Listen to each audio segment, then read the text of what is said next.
بسم اللہ الرحمن الرحیم۔ تعلیم دین کورس سال دوم، حدیث مبارکہ کا سبق ہے ریاض الصالحین، باب ما یباح من الغیبۃ، یہاں سے سبق ہوگا۔ ساتھیوں نے کھول لی کتاب؟ باب ما یباح من الغیبۃ۔ بسم اللہ الرحمن الرحیم، باب ما یباح من الغیبۃ، یہ باب ہے ان مواقع کے بیان میں، ان اسباب کے بیان میں کہ جس کی وجہ سے غیبت کرنا یہ مباح ہو جاتی ہے۔ ان مواقع پر اگر کوئی انسان غیبت کرے تو وہ غیبت کے زمرے میں نہیں آتی، اس پر غیبت کا گناہ نہیں ملتا۔ تو یہ باب اس بات کے بیان میں ہے، فرمایا باب ما یباح من الغیبۃ، ان باتوں کے بیان میں کہ جو کیا ہے غیبت کے زمرے میں نہیں آتی ہے۔ آگے دیکھیں غور سے، فرماتے ہیں اعلم ان الغیبۃ تباح لغرض صحیح شرعی لا يمكن الوصول الیہ الا بها وهو ستۃ اسباب۔ ترجمے کے وقت کتاب کو غور سے دیکھیں، فرماتے ہیں اعلم، یہ بات اچھی طرح جان لیں کہ ان الغیبۃ، کہ بے شک غیبت، تباح، یہ مباح ہو جاتی ہے۔ غیبت کیا ہو جاتی ہے؟ مباح کا مطلب سمجھتے ہیں؟ مباح اس عمل کو کہتے ہیں جی، مباح اس عمل کو کہتے ہیں کہ جس کے کرنے میں ثواب نہ ہو، نہ کرنے میں گناہ نہ ہو، مباح کام ہم کہتے ہیں نا، یہ کام مباح ہے۔ ایک کام وہ ہوتا ہے جو ثواب کا ہوتا ہے، بعض کام وہ ہوتے ہیں جو گناہ کے ہوتے ہیں، تیسری قسم وہ ہوتی ہے جو مباح ہوتے ہیں۔ سمجھ میں آ رہی ہے کہ آپ کریں گے تو ثواب نہیں ملے گا اور نہیں کریں گے تو گناہ نہیں ملے گا۔ جیسے ہم نارمل عام بات چیت کر رہے ہیں، عام بات چیت، اس بات چیت میں ثواب ہے؟ گناہ ہے؟ گناہ بھی نہیں ہے۔ بہت سارے کام مباح ہوتے ہیں، تو فرماتے ہیں غیبت مباح ہو جاتی ہے، جائز ہو جاتی ہے، لغرض صحیح شرعی، لیکن وہ ایسے غرض سے ہو، وہ غرض صحیح ہو شریعت کے اعتبار سے، کہ وہ غرض مقصد کیا ہو؟ کسی صحیح شرعی مقصد سے ہو، بشرطے کہ کسی صحیح درست اور شرعی مقصد سے ہو۔ لا يمكن الوصول، اور اس صحیح غرض تک پہنچنا ممکن نہ ہو، الا بہا، مگر اس کے ساتھ، اس غیبت کے ساتھ۔ ہم اس صحیح اور شرعی غرض تک جس کو ہم غیبت کہہ رہے ہیں وہ غیبت نہیں ہے، اس کے بغیر پہنچنا ممکن ہی نہیں ہے۔ اب بات سمجھ میں مثالوں سے آ جائے گی، جب 6 صورتیں بیان ہوں گی بات سمجھ میں۔ غیبت مباح ہو جاتی ہے کسی صحیح غرض کی وجہ سے، جو صحیح اور شرعی غرض ہو، اور اس صحیح شرعی غرض تک پہنچنا اس غیبت کے بغیر ممکن ہی نہیں ہے۔ اور وہ کتنے اسباب ہیں؟ وہ ستۃ اسباب، ستہ عربی میں کہتے ہیں 6 کو، اور یہ 6 اسباب ہیں۔ کتنے اسباب ہیں؟ 6 اسباب ہے۔ سمجھ تو آ رہا ہے نا؟ 6 مواقع ایسے ہیں، 6 اسباب ایسے ہیں جہاں اگر انسان غیبت کرے گا وہ غیبت میں نہیں آئے گی۔ سمجھ میں آ رہی ہے؟ سمجھ میں آ رہی ہے؟ اب دیکھیں ترتیب سے ہم شروع کرتے ہیں۔ الاول، پہلا سبب، التظلم، فيجوز للمظلوم ان يتظلم الى السلطان والقاضي وغيرهما ممن له ولاية او قدرة على انصافه من ظالمه فيقول ظلمني فلان بكذا۔ ترجمہ دیکھیں، الاول، پہلا سبب، التظلم، تظلم کیا کہتے ہیں؟ تظلم، ظلم برداشت کرنا، کسی پر ظلم کیا جا رہا ہے۔ پہلا مقصد، پہلا سبب کیا ہے؟ التظلم، کسی پر ظلم کیا جانا۔ سمجھ میں آ رہی ہے؟ مظلوم کے لیے کسی کے ساتھ ظلم کیا جا رہا ہے۔ فیجوز للمظلوم، پس جائز ہے مظلوم کے لیے، ان یتظلم، کہ وہ اپنی ظلم کی شکایت کر لے۔ جائز ہے مظلوم کے لیے ان یتظلم، کہ وہ اپنے ظلم کی شکایت لے کر جائے، الی السلطان، بادشاہ کے پاس، والقاضی، اور قاضی کے پاس، وغیرہما، ہما ضمیر لوٹ رہی ہے سلطان اور قاضی کی طرف، یا سلطان اور قاضی کے علاوہ کی طرف، سلطان اور قاضی کے علاوہ کی طرف۔ علاوہ سے مراد کیا ہے؟ علاوہ سے مراد ممن لہ ولایت، لیکن ایسا شخص ہو کہ جس کو ولایت حاصل ہو۔ اس کو کیا ہو؟ ولایت حاصل ہو۔ ولایت آپ جانتے ہیں، ایک تو یہ کہ بھئی بادشاہ ظاہری بات ہے اس ملک کا سب سے طاقتور آدمی ہوتا ہے ظاہری اعتبار سے، کسی پر ظلم ہو رہا ہے تو وہ بادشاہ کے پاس جائے گا، اور اس لیے جا رہا ہے کہ بادشاہ اس ظلم کو دور کرنے کی صلاحیت طاقت رکھتا ہے۔ قاضی کے پاس اس لیے جج کے پاس جا رہا ہے، قاضی کے پاس جا رہا ہے کہ وہ طاقت رکھتا ہے۔ یا ان دونوں کے علاوہ کسی کے پاس، لیکن کسی کے پاس سے مطلب ہر غیرے کے پاس نہیں، ممن لہو ولایتن، جس کے پاس ولایت ہو، کیا ہو؟ ولایت ہو۔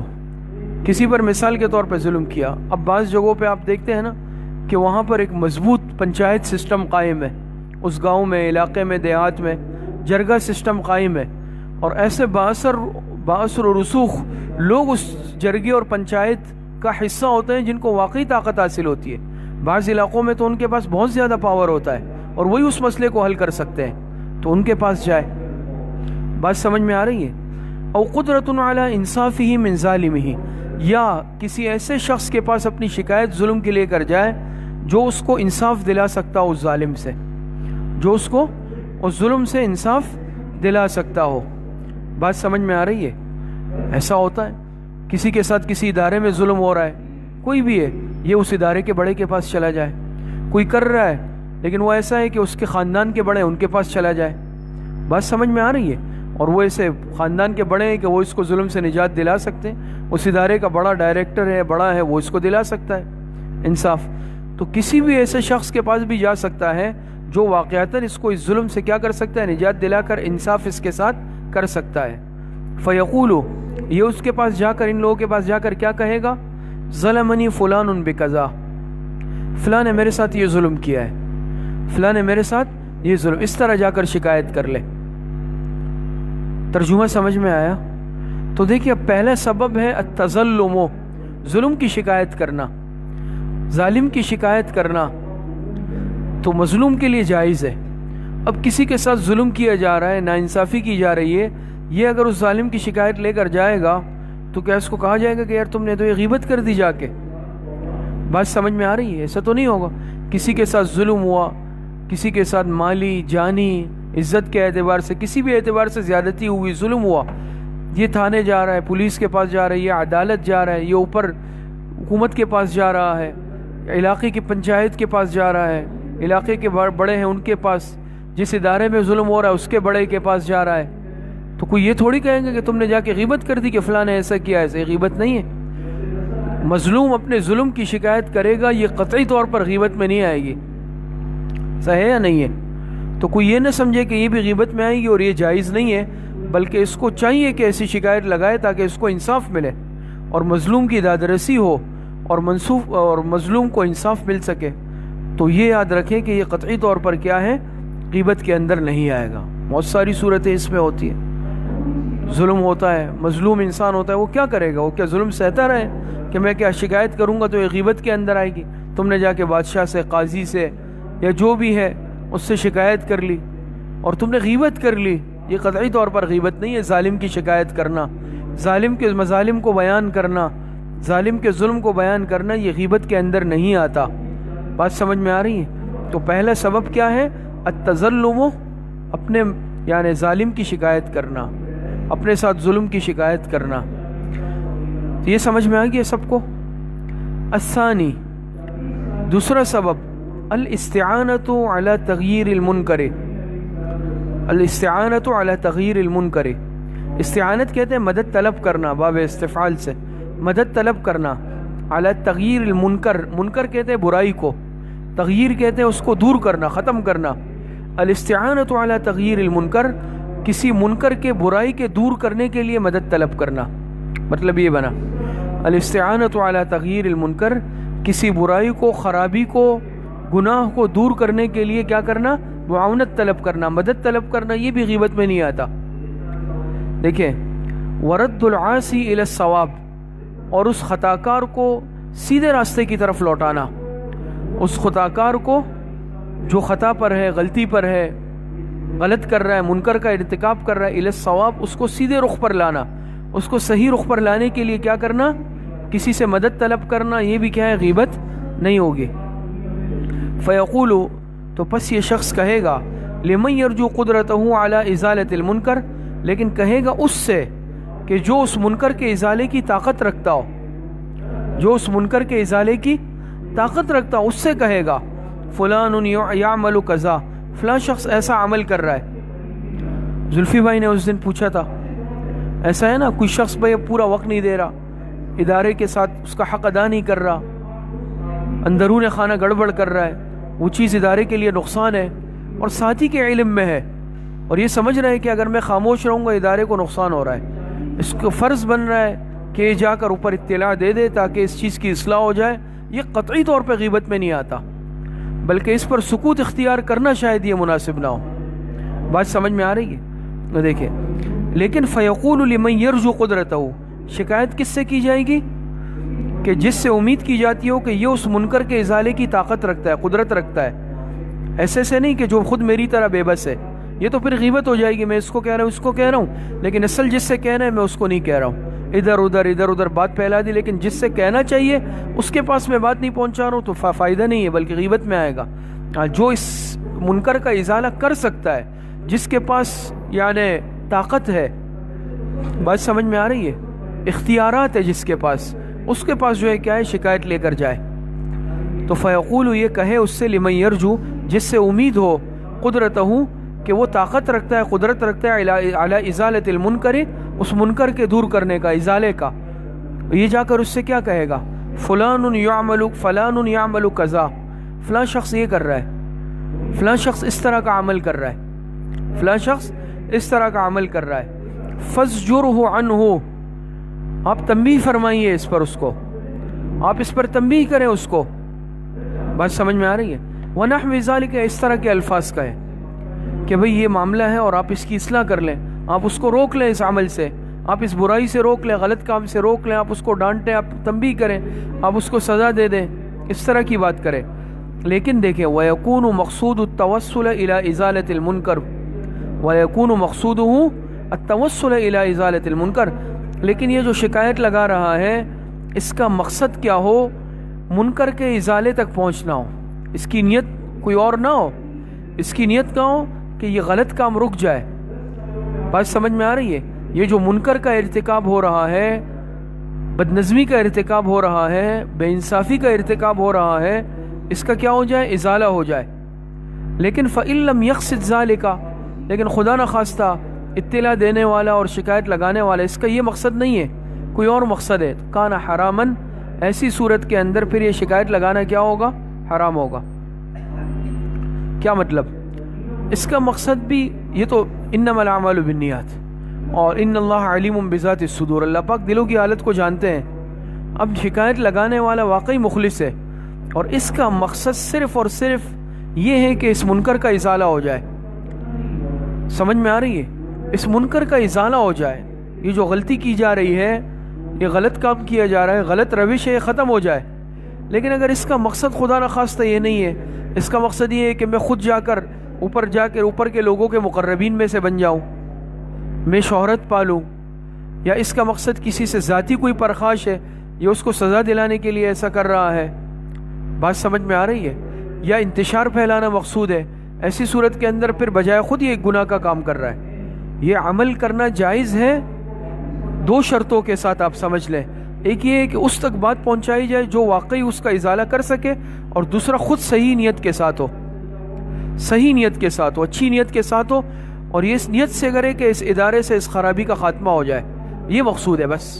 اور خدا جی مقصد یہ نمبر بڑھانے کے لیے، کسی کا قرب حاصل کرنے کے لیے، یا کسی اور فاسد نیت سے بہت سارے معاملات ہوتے ہیں۔ اب تو بہت سارے دیکھیں نا، بہت ساری چیزیں، سیاسی عوامل بھی داخل ہوتے ہیں، ان کا بھی عمل دخل ہوتا ہے بعض مرتبہ، کسی سے اختلاف انسان ذاتی رکھتا ہے، وہ بھی ایک عنصر شامل ہوتا ہے، فکری اختلاف، مسلکی اختلاف، سیاسی اختلاف۔ اب میں صرف اپنی ضد وہ کرنے کے لیے، نکالنے کے لیے کر رہا ہوں، تو میں خود بھی غلط کر رہا ہوں۔ بس صحیح نیت کے ساتھ ہے، اور میں چاہ رہا ہوں کہ بھئی یہ جو ادارے کو اس کی وجہ سے نقصان ہو رہا ہے، یہ غلط کر رہا ہے، اس کا ازالہ ہو جائے تو کرنا چاہیے۔ یہ غیبت میں نہیں آئے گا، بلکہ یہ انسان کے فرض میں داخل ہے کہ یہ ادارے کے ساتھ مخلص رہے، چاہے ملک کو کوئی نقصان پہنچا رہا ہے، کسی ادارے کو، اور کسی ادارے کے ساتھ یہ منسلک ہے، کوئی بھی ہے، تعلیمی ادارہ ہے، سرکاری ادارہ ہے، کوئی بھی ہے، دفتر ہے، تو اگر یہ کوئی منکر دیکھے، اس کی ذمہ داری ہے کہ یہ اس کے ازالے کے لیے اس شخص کو جو واقعی اس کا ازالے کی وہ رکھتا ہے طاقت، اس تک شکایت پہنچا دے۔ یہ بات سمجھ میں آ رہی ہے؟ تیسرا الثالث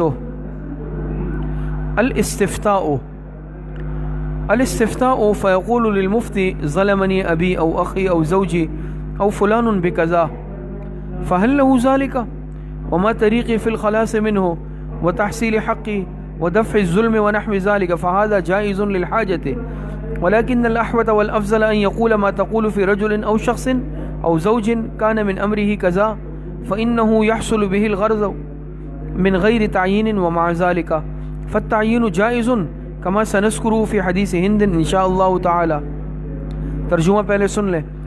تیسرا مقصد، تیسرا سبب الاستفتاء. استفتاء کہتے ہیں فتویٰ طلب کرنا، مسئلہ پوچھنا، فتویٰ طلب کرنا، رہنمائی طلب کرنا، استفتاء اسے کہا جاتا ہے. بعض مرتبہ ہے نا ہم کسی فتویٰ لینا چاہتے ہیں دارالفتاء سے، وہ کہتے ہیں بھائی آپ استفتاء لکھ لیں، بس ہے نا فتویٰ طلب کرنا، سوال لکھ لیں. تو دیکھیں ترجمہ، فیقول للمفتی، یہ شخص کہے گا مفتی سے، عالم سے، ظلمنی ابی، مجھ پر میرے والد نے ظلم کیا ہے، او اخی، بھائی ظلم کر رہا ہے، او زوجی، یا عورت کا ہے میرا شوہر مجھ پر ظلم کا ارتکاب کر رہا ہے، او فلان، یا کوئی بھی ہے، ایو من کان، کوئی بھی ظلم کر رہا ہے اور یہ ظلم کر رہا ہے، فہل لہ ذالک، تو کیا اس کا کوئی حل ہے؟ وما طریقی فی الخلاص منہ، اور میرے لیے اس سے نجات کا، خلاصی کا کوئی راستہ ہے؟ ہوتا ہے نا میاں بیوی میں ناچاقی ہوتی ہے، خدا نخواستہ اگر شوہر ظالم ہے، بیوی پس رہی ہے، اب وہ کیا کرے؟ تو وہ سوال لکھ لے، مفتی سے پوچھ لے بھئی میرے لیے کیا راستہ ہے، میرے کیا حقوق ہے شوہر پر، اور شوہر کے مجھ پر کیا حقوق ہے، خلاصی کا راستہ اور طریقہ کیا ہے، ہم کیسے جدائیگی کر لیں. ایسے ہوتے ہیں نا یہ معاملات. وہ پوچھ لے بھئی اس کا کیا طریقہ ہے خلاصی کا، میں کیسے نجات پا سکتی ہوں یا پا سکتا ہوں. وتحصیل حقی، اور کیا طریقہ ہے کہ مجھے میرا حق مل جائے. ودفع الظلم، اور کیسے میں اپنے آپ سے ظلم کو دور کر سکتا ہوں، اس ظلم سے نجات پا سکتا ہوں. ترجمہ سمجھ لیں. ونحو ذالک، یا اس طرح کی کوئی بھی بات ہو، معاملہ ہو. تو فہذا جائز للحاجت، اس طرح کا سوال پوچھنا، استفتاء کرنا، یہ بالکل جائز ہے، یہ جائز ہے. کوئی یہ نہیں کہہ سکتا کہ بھئی تم نے تو میری غیبت کر لی، جا کے باتیں بنا، شوہر بیوی کو کہے کہ تم نے یہ حالات جا کے لکھے تو غیبت ہو گئی. تو فہذا جائز للحاجت، ضرورت کے وقت اس طرح کا پوچھنا، مسئلہ پوچھنا، فتویٰ لینا بالکل جائز ہے. ولیکن الاحوط والافضل، یا جیسے عدالتوں میں مقدمات دائر ہوتے ہیں تو یہ غیبت میں تھوڑی آتا ہے. ولیکن الاحوط والافضل ان یقولا، لیکن احوط اس میں تفضیل کا صیغہ ہے، زیادہ احتیاط اس میں ہے. والافضل، زیادہ بہتر یہ ہے کہ وہ اس طرح کہے، فتویٰ لینے والا، فتویٰ لینے والی، مسئلہ پوچھنے والا یا مسئلہ پوچھنے والی اس انداز میں پوچھے. دیکھیں، ما تقول فی رجل او شخص، آپ کیا فرماتے ہیں فلاں شخص، ایسے شخص کے متعلق، آپ کیا فرماتے ہیں ایسے شوہر کے متعلق، کان من امری کذا، جس کا معاملہ اس طرح ہے، جس کا معاملہ اس طرح ہے. اس پوچھنے کا انداز آپ سمجھے، کوئی بتا سکتا ہے؟ ہاں، نام نہیں لے بغیر. فتووں میں دیکھا ہوگا نا سوالات میں کہ ضروری نہیں ہوتا ہے، وہ تھوڑی لکھتے ہیں کہ میرا شوہر فلاں ہے اور فلاں نام ہے، اس کے والد کا فلاں. وہ کہتے ہیں کیا فرماتے ہیں مفتیان کرام اس معاملے میں کہ بھئی شوہر فلاں فلاں حق بیوی کا ادا نہیں کر رہا، وہ نام نہیں لکھتی ہے. بات سمجھ میں آ رہی ہے؟ یا براہ راست اگر کوئی مسئلہ پوچھنے جا رہا ہے دارالفتاء یا کسی عالم کے پاس، یا عورت جا رہی ہے، ضروری نہیں ہے کہ وہ تعارف بھی کرا دے، بغیر اس کے بھی اس کا مسئلہ حل ہو سکتا ہے، بغیر تعین کے نا. اس کو تو اس کے سوال کا جواب ملے گا کہ ایسے شخص کا کیا حکم ہے، ایسی عورت کا کیا حکم ہے، فلاں کا کیا حکم ہے. زیادہ احتیاط اور زیادہ بہتر یہ ہے کہ بغیر تعین کے مسئلہ پوچھ لیا جائے. سمجھ میں آ رہی ہے؟ لیکن فإنه يحصل به الغرض من غیر تعین ومع ذلك، کیونکہ اس کا مقصد تو اپنے غرض تک پہنچنا ہے، اپنا مقصد حاصل کرنا ہے، چاہے اب اس کا مقصد حاصل ہوتا ہو من غیر تعین، بغیر تعین کے، ومع ذلك، یہ تعین کے ساتھ، یا تعین کے ساتھ. اگر یہ تعین کے ساتھ ذکر کر لے بھی جائز ہے، یہ بھی جائز. لیکن بہتر یہ ہے اگر بغیر تعین کے اس کا کسی کا مسئلہ حل ہو رہا ہے تو بہتر یہ ہے کہ کسی کا نام نہ لے اور بغیر تعین کے پوچھ لے، اپنا مسئلہ حل کرا دے. لیکن اگر کہیں پر ضرورت ہے اور واقعی یہ سمجھ رہا ہے کہ بغیر تعین کے کام نہیں ہوگا، تعین ضروری ہے، تو اس صورت کے اندر اگر تعین بھی کر لی تو حرج کوئی نہیں ہے. تعین سے مطلب یہ حدیث سے بھی ثابت ہے ایسا کہ کوئی جا کر یہ کہے کہ بھئی وہ فلاں شخص جو میرا شوہر ہے، فلاں نام ہے، وہ جو ہے اس طرح مجھ پر ظلم کر رہا ہے، نام ذکر کر لیا، اور دونوں طرح دیکھیں آگے آئے گا، دیکھیں اب تو فرماتے فالتعیین جائز، تعیین بھی جائز ہے، تعیین بھی کیا ہے؟ جائز ہے، کما سنذکر فی حدیث ہند انشاءاللہ تعالی، جیسے عن قریب ہم ذکر کریں گے حدیث ہند میں حضرت ہندہ حضور علیہ السلام سے مسئلہ پوچھا اپنے شوہر سے متعلق، وہ تعیین کے ساتھ تھا کہ فلاں جو میرا شوہر ہے وہ بخیل آدمی ہے، مجھے خرچہ نہیں دیتا، وہ تعیین کے ساتھ تھا، بغیر تعیین کے بھی ہے، تعیین کے ساتھ بھی ثابت ہے، تو تعیین کے ساتھ بھی ہو سکتا ہے، بغیر تعیین کے بھی ہو سکتا ہے۔ لیکن اگر آپ یہ سمجھ رہے ہیں کہ تعیین کے ساتھ انتشار کا خطرہ ہے، تعیین کے ساتھ یعنی فائدے سے بجائے نقصان زیادہ ہے، تو بغیر تعیین کے انسان اپنا کام کر لے۔ لیکن بعض مرتبہ یہ ہوتا ہے کہ کہیں تعیین کی ضرورت پیش آ جاتی ہے، بہت ساری صورتوں میں، تو اس میں بھی کوئی حرج نہیں ہے۔ تو یہ ترجمہ سمجھے دیکھیں۔ تو تیسری صورت ہے استفتاء، شرعی رہنمائی لینا۔ اب اگر کسی کے ساتھ ظلم ہو رہا ہے، بہت سارے معاملات ہوتے ہیں نا، میراث کے معاملات ہیں، مثال کے طور پہ مثال دے رہا ہوں، میراث تھی، 4 بھائی تھے، 4 میں سے کیا کر لیا، جو طاقتور بڑا تھا اس نے لے لی، 3 کو محروم کر دیا۔ اب بھئی یہ شرعی مسئلہ ہے، انہوں نے میراث کا مسئلہ پورا لکھا، ایک ایک چیز کی تفصیل لکھی، جا کے دارالفتہ میں جمع کرا دیا۔ وہ کہے گا بھئی تم نے تو میری جا کے غیبت کر لی، تمہیں کیا ضرورت تھی شکایت لگانے کی، مسئلہ پوچھنے کی؟ یہ غیبت نہیں ہے، یہ اپنا حق حاصل کرنا ہے۔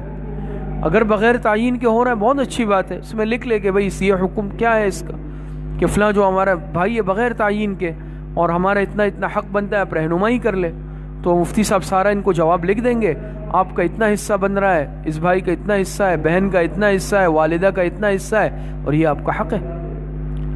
اسی طریقے سے لین دین کے معاملات ہے، دوسرے معاملات، یا خاص طور پر میاں بیوی کے معاملات بہت سارے ہوتے ہیں، اس میں بعض دفعہ شوہر ظالم ہوتا ہے، بعض مرتبہ بیوی کی طرف سے ظلم ہو رہا ہے، تو اب دوسرا والا کیا کرے گا؟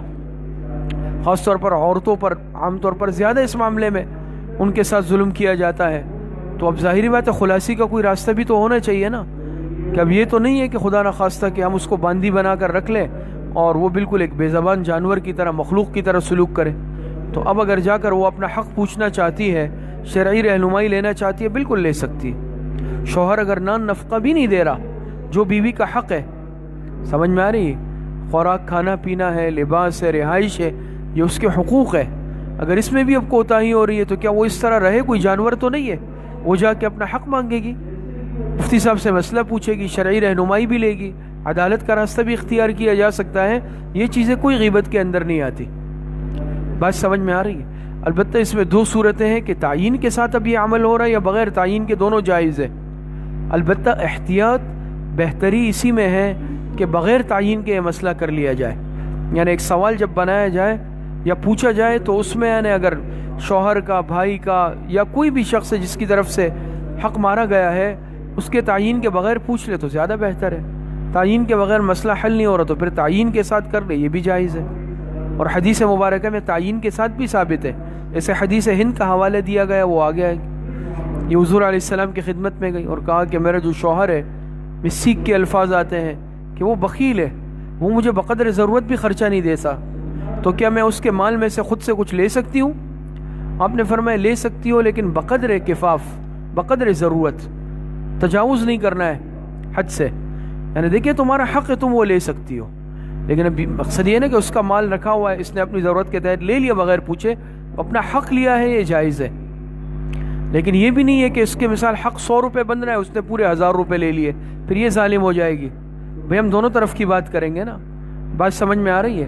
اتنا لے کہ جتنا اس کا حق بن رہا ہے، تو حضور علیہ السلام نے فرمایا لے سکتی ہو۔ اب تعیین کے ساتھ انہوں نے سوال کیا، نام لیا اپنے شوہر کا کہ میرا جو فلاں شوہر ہے ابو سفیان، وہ مجھے اتنا حق نہیں دے رہا، کیا میں لے سکتی ہوں؟ آپ نے فرمایا لے سکتی ہو، لیکن حق کے بقدر، کہ دونوں طرف اعتدال ہو۔